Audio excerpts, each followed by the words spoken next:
અમારે પેલા કરવા માટે આવે ને બધું વાળનું ને,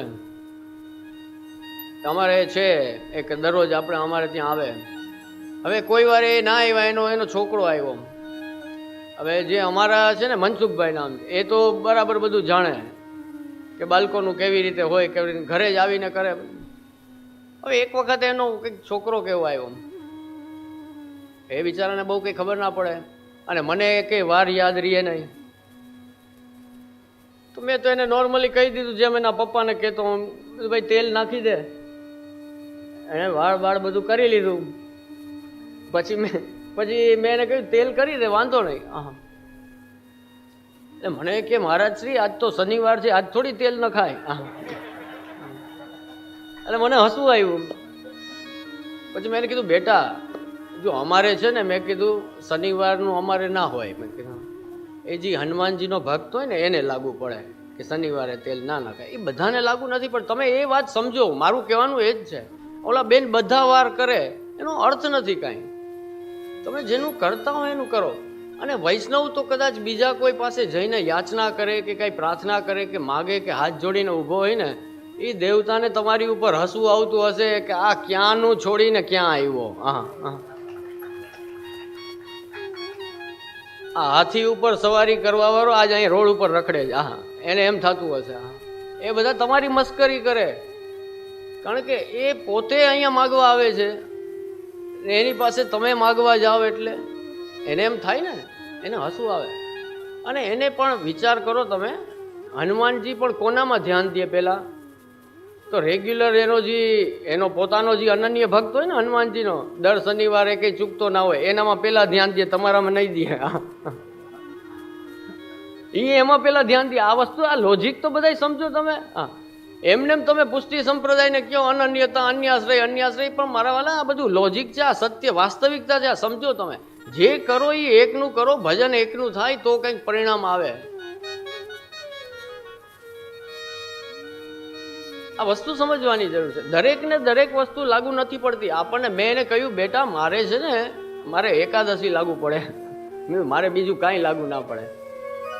આપણે વૈષ્ણવ છીએ,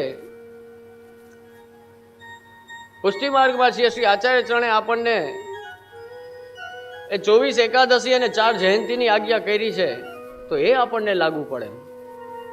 તે દિવસે વ્રતના જે નિયમો છે કે વાળ ન કાપવા, નખ ન કાપવા, તેલ ન નાખવું, પલંગ ઉપર ન સૂવું. આપણે ખાલી એક વ્રતમાં પણ શું કરીએ છીએ, ખાલી ફરાળ લઈ લઈએ એટલે સંતોષ, કે મારી એકાદશી થઈ ગઈ.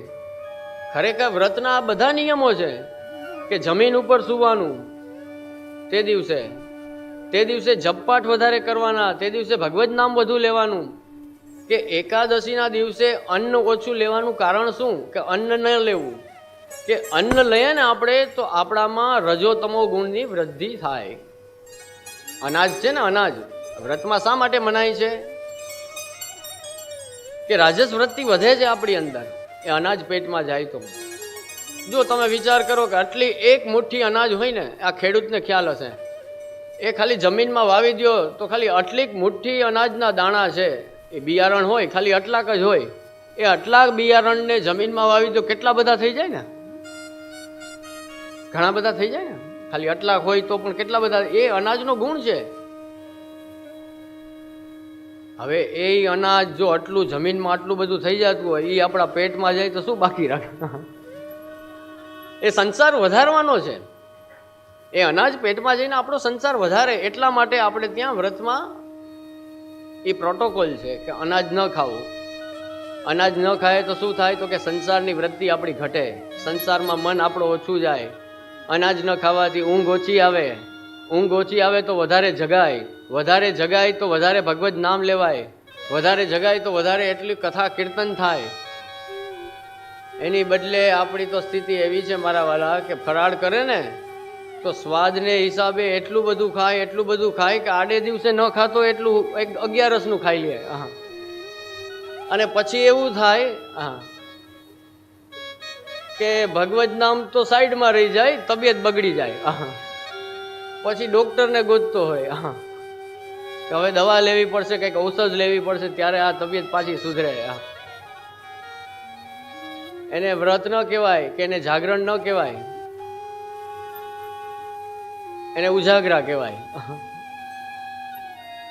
જાગરણ અલગ છે અને ઉજાગરો અલગ છે. ઉજાગરાનો થાક લાગે, જાગરણનો થાક ન લાગે. જાગરણ કોને કે અંદરથી જે માણસને જગાડી દે એનું નામ જાગરણ. એવું સાચું જાગરણ થવું જોઈએ, જે કથા કીર્તનના માધ્યમથી થાય. આખી રાત જાગીએ તો ભગવત નામ લઈને જાગીએ. પરમાનંદ દાસજી કીર્તન કરવા પધારતા ને, આપને સાંભળવા ગામના બધા આવતા. હજી તો મહાપ્રભુજીના શરણે પણ નતા આવ્યા એ સમયની વાત. એ જાગરણ થતા, એનું નામ જાગરણ કહેવાય. કે કોઈને એ સમયનું ભાન ન રહેતું. અને એ પરમાનંદ દાસજીના કીર્તન નો ભાવ કેટલો પ્રબલ હશે, આપણી ઠાકોરજીમાં નિષ્ઠા કેટલી પ્રબલ હશે, કે એ જ્યારે સત્સંગ થતો હોય ને પરમાનંદ દાસજી કીર્તન કરતા હોય ત્યારે એ મંડળીમાં, ત્યારે એ સત્સંગની જે મંડળી બેઠી હોય સામે, ત્યારે સામેના વૈષ્ણવની ગોદમાં સાક્ષાત નવનીતલાલ ગોદીમાં બિરાજીને એ કીર્તન સાંભળતા હોય. વિચાર કરો તમે. એ પરમાનંદ દાસજીના કીર્તન હતા. અને આખી આખી રાત વહી જાય, ખબર ના પડે કોઈને. બધા એવા તલ્લીન હોય. એનું નામ જાગરણ કહેવાય. આનું નામ વ્રત કહેવાય. આને ઉપવાસ કહેવાય. હવે તો બોલે છે પણ ખોટું બધા. ઉપવાસની બદલે અપવાસ બોલે છે.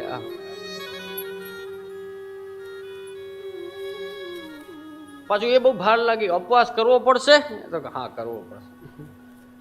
એમાં તો ચાલે નહીં, કઈ આજ્ઞા છે. પેલા તો 3-3 દિવસના વ્રત કરવા પડતા. હવે તો અમે થોડુંક હળવું કરી દીધું કે એક દિવસ વ્રત કરીને બીજે દિવસે બ્રહ્મ સંબંધ આપીએ છીએ. પેલા તો આપણે ત્યાં 3-3 દિવસ વ્રત કરાવું. અપવાસ એટલે નરકનો વાસ થાય. કોઈને સામાન્ય સંસ્કૃતનું થોડું જ્ઞાન હોય તો એમને ખબર પડી જાય. અપ એટલે નરક અને વાસ એટલે નરકમાં વાસ કરવો, એનું નામ અપવાસ. હવે આપણે એમને બોલી દઈએ અપવાસ. સાચો શબ્દ છે ઉપવાસ. ઉપવાસ એટલે ઉપ એટલે નજીક અને વાસ એટલે રહેવું. પ્રભુની નજીક વાસ કરવો એનું નામ ઉપવાસ. અને એકાદશીનો ઉપવાસ એટલે આપણી એકાદશ ઇન્દ્રિયો, 5 કર્મેન્દ્રિય, 5 જ્ઞાનેન્દ્રિય અને 11મું મન, આ એકાદશ ઇન્દ્રિયોથી પ્રભુની સમીપ વાસ કરવો એનું નામ એકાદશીનો ઉપવાસ. એને એકાદશી કહેવાય મારા વાળા. ખબર ના હોય 11 વહી જાય, સાંજે કોક યાદ કરાવે કે આજ 11 છે તો કે તું ચાલો ચાલો દર્શન કરી આવું. છેલ્લે બીજું કઈ ના થાય તો કે દર્શન તો કરી આવું. સારું છે તો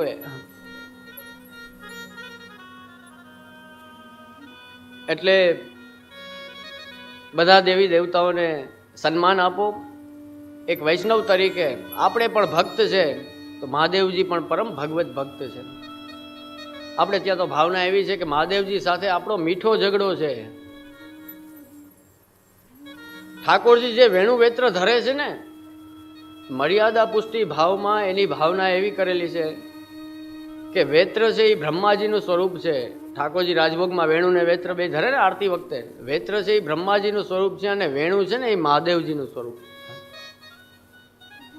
અને શ્રીનાથજીમાં આજની તારીખે પણ માલાજી બોલાય ને ત્યારે મહાદેવજી માલાજી પધરાવીને આવે. એમને દર્શનની ખબર જાય કે દર્શન કરવા પધારો. પરમ ભગવત ભક્ત છે.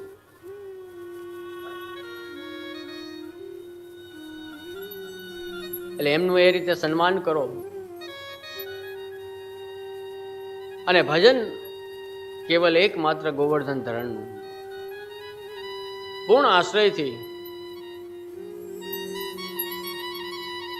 જેમ ક્યારેય પણ કોઈ પણ સમયે, દિવસે કે રાત્રે, સવારે કે સાંજે આપણને કોઈ યાદ આવે તો કોણ આવે તો કે ગોવર્ધન ધરણ યાદ આવે. આપણને કોઈ યાદ આવે તો કોણ આવે તો કે શ્રી વલ્લભ યાદ આવે. બીજું કઈ યાદ ના આવે. કે જે થશે એની કૃપાથી થશે.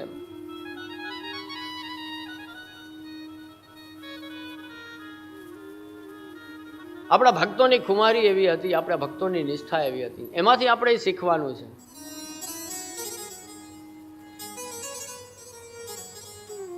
વૈષ્ણવની મજબૂતાઈ એવી હોવી જોઈએ કે કદાચ કરોડોની સંપત્તિ આવે તો એ મારા માટે નકામી છે. મને તો જ્યારે શ્રી મારો વલ્લભ આપશે ને એ જ મને ખપે. જ્યારે આવું વૈષ્ણવતા આપણી અંદર આવે ને, મને આપવાવાળા શ્રી મહાપ્રભુજી છે, એ મને આપશે એ જ મારે જોઈએ, એ સિવાય મારે જોતું પણ નથી.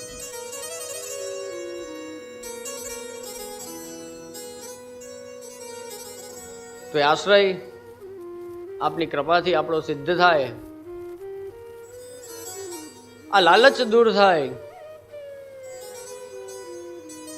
અને એક નિસ્વાર્થ પ્રેમ ઠાકોરજી સાથે આપણે કરી શકીએ એવી શ્રી વલ્લભ આપણી ઉપર કૃપા વિચાર્યા.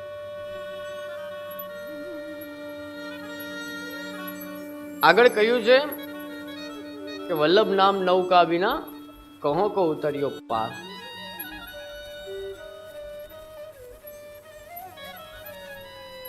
જુઓ, જ્ઞાન અને કર્મ માર્ગમાં બહુ કષ્ટ સાધ્ય સાધના છે. એ કર્યા પછી પણ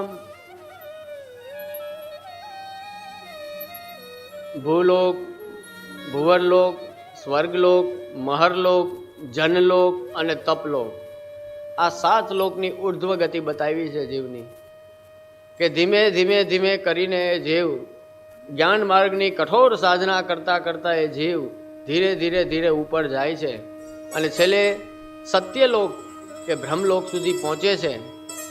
અને ત્યાં જો બ્રહ્માજી ભક્ત હોય તો એ જીવનો ઉદ્ધાર થાય, અને જો બ્રહ્માજી ભક્ત ના હોય તો બ્રહ્માના જેટલા આયુષ્ય એટલો વખત એ જીવ બિચારો ત્યાં જ લટકેલો રહે. એટલા માટે કહે છે કે વલ્લભ નામ નૌકા વિના કહો કો ઉતર્યો પાર.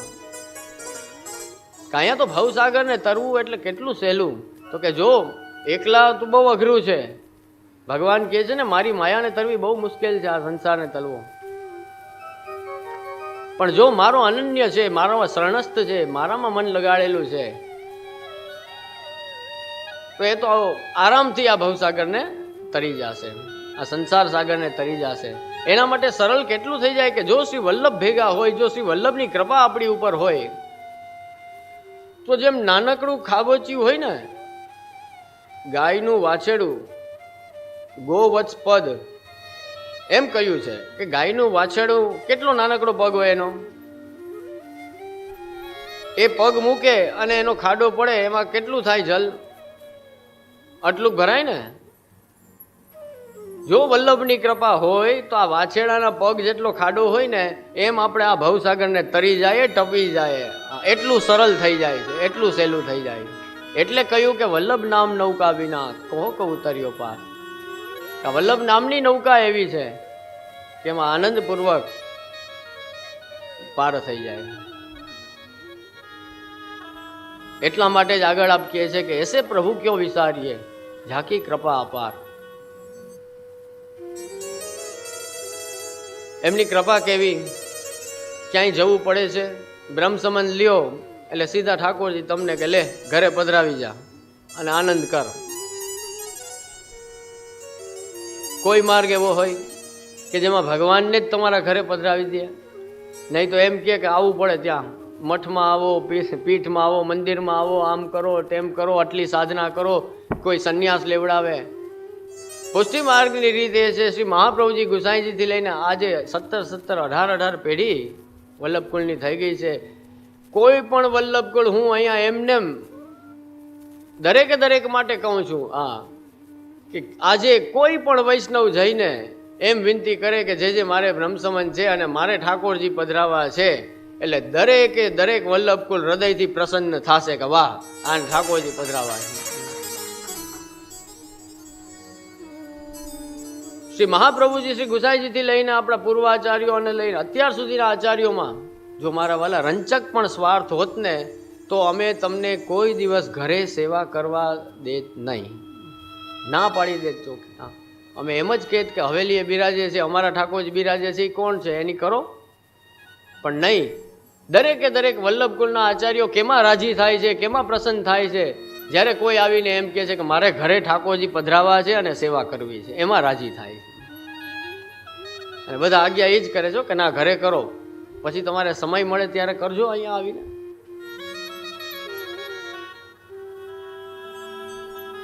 ऐसे प्रभु क्यों विचारिए, झाकी कृपा अपार। કેમની કૃપાને જેને કહેવાય ને કે કઈ રીતે મૂલવવી, એટલી એટલી કૃપા છે આપની.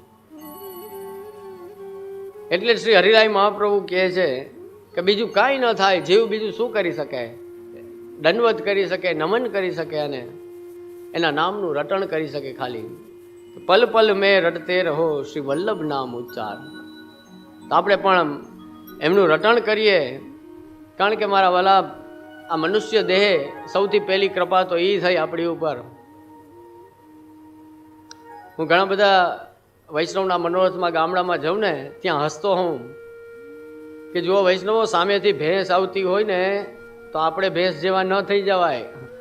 આપણે એવું વિચારાય કે ભગવાને મને ભેંસ બનાવી હોત તો, ભગવાને મને બકરી બનાવી હોત તો, ભગવાને મને કોઈ પશુ પક્ષી બનાવી દીધા હોત તો કાંઈ કરી શકત?